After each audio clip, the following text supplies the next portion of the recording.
Lieutenant David Lim worked for the Port Authority Police Department in the K-9 explosive unit 20 years ago. He was in the South Tower when the first plane hit the North Tower and rushed to help get others to safety. Lieutenant Lim joins us tonight. Welcome to Prime. Thank you for having me. So obviously a very tough day every single year, now 20 years later. Tell me about the moment this all happened. I understand you were in the basement. You had no idea that it was a plane that hit the building, right? Yes, let me give you a little background. I'm a Port Authority police officer that was assigned to the World Trade Center in the K-9 unit. And my dog, Cirrus, who was my partner, unfortunately, was killed that day. But yes, we were sitting in our office. We had just finished searching a lot of trucks. And all of a sudden, we felt an explosion or the building shake. And the radio said that an explosion had occurred on the upper levels of #1 World Trade Center. So my first thought was that I said to Cirrus, one may have gotten by us out of one of the trucks, not realizing it was an airplane. Either way, I told him he had to stay behind since he was a bomb dog, and I would come back and get him since we were in the basement of 2 World Trade Center. And losing your partner like that, you think about police K-9s, all the people they save in the rubble of disaster situations, how loyal they are, how they work to help humans. And he served the community too. He was more than just a dog to you. Oh yeah, he was not only my partner, but he came home and was a family member as well. He was about 4.5 years old and very close to my children and to my wife and of course to me. We loved him like a regular pet, if you would, but he was a working dog. He knew when I got up in the morning, the routine that we'd go to work and we'd do our job and then we'd come home. And then once I took off that leash, right, we'd go and play like any other dog. And I understand he's been memorialized as well. Yes, we had a memorial for him in May of 2002.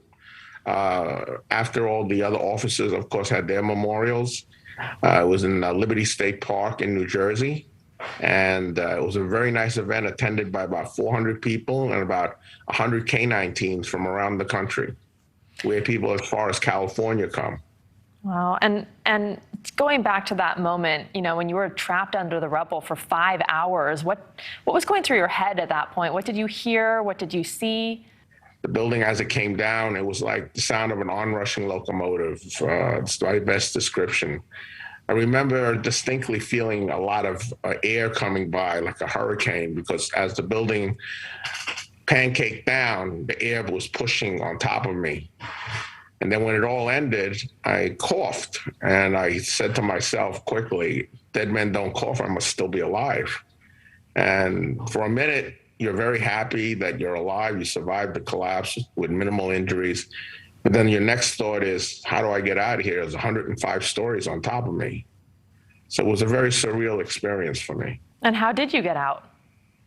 What happened was myself and the firemen, we first started digging down to get to the entrances of the stairwell, but they were blocked by debris.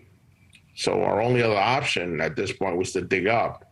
We were kind of rushing too because I smelled something in the stairwell. I used to work at the airport.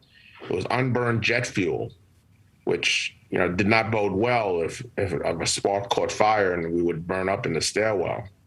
So as we were digging up, we noticed a light, and I thought it was a light from the next floor, and then there was still electricity. It turned out it was the sun, and that we were actually breaking out on top of what was left of the World Trade Center. Picture, if you would, a salt shaker on a table, and we coming out of those little holes on the top. That's what kind of the situation we were in. We still had to get down from there. So Ladder Company 43 came and threw us ropes and ladders and a Stokes basket for Josephine to get her down. And we proceeded to work our way out towards West Street, where we were met by an ambulance. And again, another surreal experience. I actually saw everybody that was there in uniform, was in clean uniform, but being that it was 3 o'clock, all the other people had already been sent home or to the hospital.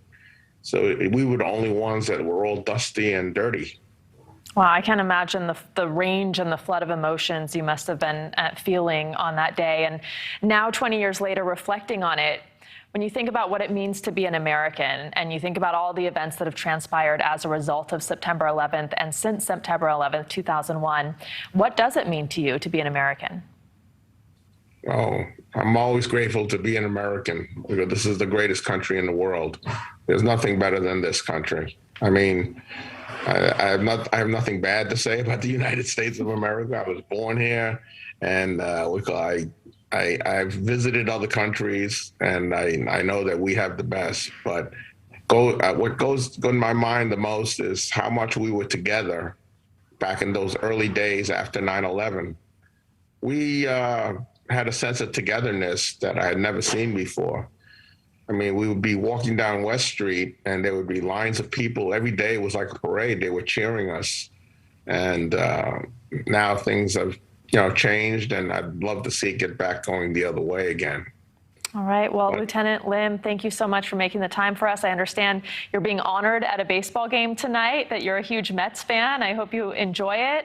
And we really appreciate your time. Thank you. Well, thank you again for having me. I appreciate it.